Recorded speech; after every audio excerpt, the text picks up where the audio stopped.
आज उत्तर प्रदेश में गाय की बहुत इज्जत है, मुसलमान की नहीं है। गाय को इंसान से बड़ा इज्जत दी जाती है। यह मैं जिम्मेदारी के साथ कह रहा हूं। हमारे मंच पर हमारे पंडित रामनिवास शुक्ला जी बैठे, हम उनके बाजू बैठे। अब टीवी वाले पूछेंगे ये ओवैसी बाबा के बाजू कैसे बैठ गया? ये बाबा में वो बाबा में जमीन आसमान का फर्क है। ये बाबा के दिल में इंसानियत से मोहब्बत है। ये बाबा के दिल में हर मजहब से मानने वाले से मोहब्बत है।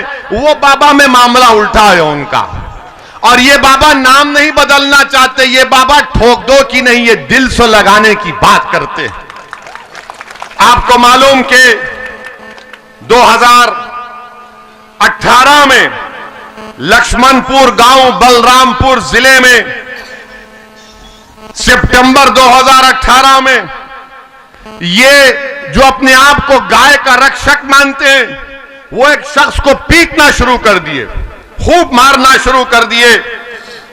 तो उस शख्स ने कहा, अरे मुझे क्यों मार रहे हो, मेरी गाय है। तो बोले नहीं, तू काटने लेकर जा रहा है। अरे वो बोला कि अरे मैं हिंदू हूं, मुसलमान नहीं। बोले नहीं, तू काट रहा है। उसने कहा कि मेरा नाम कैलाश नाथ शुक्ला है, लक्ष्मणपुर गांव बलरामपुर जिला, सितंबर 2018। अरे वो ब्राह्मण था, उन्होंने उसको भी पीट दिया। देखते ही नहीं है बुनकरों का मसला, अंसारी भाइयों का। बिजली की कीमत इतनी आसमान को छू रही है, कोई फिक्र नहीं है बाबा को। कुरैश बरादरी के लोग बरसों से कारोबार करते हैं, उनको बर्बाद कर दिया गया। समाजवादी की सरकार थी, 2017 तक कोई स्लॉटर हाउस का परमिशन रिन्यू नहीं किया। मगर अब चुनाव आ गए तो समाजवादी बोलेगी हम सेकुलर हैं, ओवैसी की बातों में मत जाओ। मेरे अजीज दोस्तों और बुजुर्गों, बीजेपी ने अब यहां पर इतनी बड़ी तादाद में, अच्छा बाबा की हुकूमत का एक और कारनामा सुन लो आप। नरेंद्र मोदी की में सरकार में नीति आयोग है। नीति आयोग ने लिखा कि पूरे भारत में सबसे ज्यादा गरीब लोग बिहार में हैं, 52%, फिर झारखंड में शायद 45 या 47, और तीसरे कहां पर है सबसे ज्यादा गरीब? कहां है? जोर से बोलो, डरो मत। दिल्ली की मोदी की नीति आयोग की रिपोर्ट कह रही है कि योगी आदित्यनाथ की सरकार है, बीजेपी की सरकार है, मोदी प्रधानमंत्री, योगी मुख्यमंत्री, और भारत में तीसरे सबसे ज्यादा गरीब लोग किसी प्रदेश में रहते हो तो उत्तर प्रदेश में रहते हैं। मुबारक हो योगी, क्या सरकार है! डबल इंजन की सरकार है ये। इतना डबल इंजन है कि गरीबी बढ़ती गई। पेट्रोल की कीमत, डीजल की कीमत आसमानों को छू रही है। गन्ने की बात नहीं करेंगे, जिन्ना की बात करेंगे। गन्ने की कीमत की बात नहीं करेंगे, जिन्ना की बात करेंगे। अरे जिन्ना से हमको कोई वास्ता ही नहीं है। उस जिन को तो हमने बंद करके 75 साल पहले फेंक दिया कि जा पाकिस्तान, ये भारत मेरा है। मगर योगी और बीजेपी आरएसएस को जिन्ना जिन्ना की फिक्र, हमको गन्ने की कीमत की फिक्र। मेरे अजीज दोस्तों और बुजुर्गों, और फिर उत्तर प्रदेश में ये आपको बड़ी तकलीफ होगी बीजेपी के लोगों को। यहां पर 25 और 29 साल के नौजवान कितने हैं? हाथ तो उठाओ, डरो मत।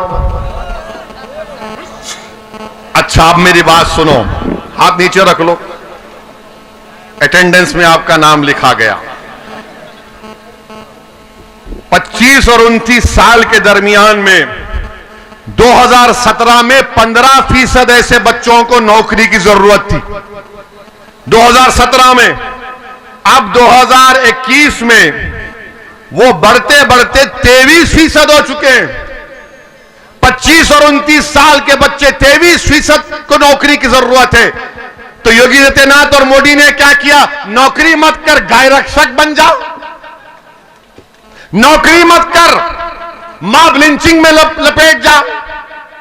नौकरी मत कर, ये देख के कोई मजहब तो तब्दील नहीं कर रहा है। अरे नौजवानों, क्या तुमको नौकरी नहीं चाहिए?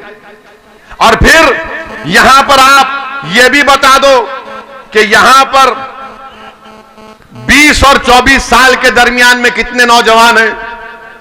20 और 24 साल के दरमियान में मैं आपको एक बुरी खबर सुना रहा हूं। मैं आपको एक बुरी खबर सुना रहा हूं। 5 साल पहले 23% 20 और 24 साल के बच्चों को नौकरी की जरूरत थी। वो बढ़ते बढ़ते अब 31% हो गया, 31% हो गया। बताओ मोदी जी, ये कौन सा डबल इंजन है? चलता ही नहीं है। लखनऊ में ही रुक जाता, तुम दिल्ली से बाहर ही नहीं निकलते। मगर मोदी जी हर इतवार को आकर बोलते हैं, मन की बात सुन लो।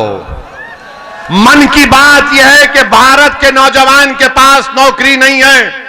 मन की बात यह है कि सरसों के तेल की कीमत आसमानों को छू रही है। मन की बात यह है मोदी जी कि कीमतों की वजह से भारत का गरीब, चाहे मुसलमान हो, दलित हो, ब्राह्मण हो, ओबीसी हो, सब परेशान है। इसका इलाज बताओ तो मोदी जी कहेंगे, इसका इलाज मेरे पास नहीं है। इसका इलाज सिर्फ यही है कि मुझे तुम वोट डालते रहो, हम कीमतों में इजाफा करते रहेंगे।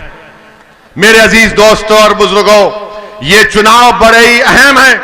मेरी आपसे गुजारिश है कि अपनी सियासी लीडरशिप को बनाइए। डरने और घबराने की जरूरत नहीं है। मैं मजलिस के इत्तेहादुल मुस्लिमीन के जिम्मेदारान यहां पर आए हैं और इंशाअल्लाह ताला सुबह क़यामत तक आते रहेंगे।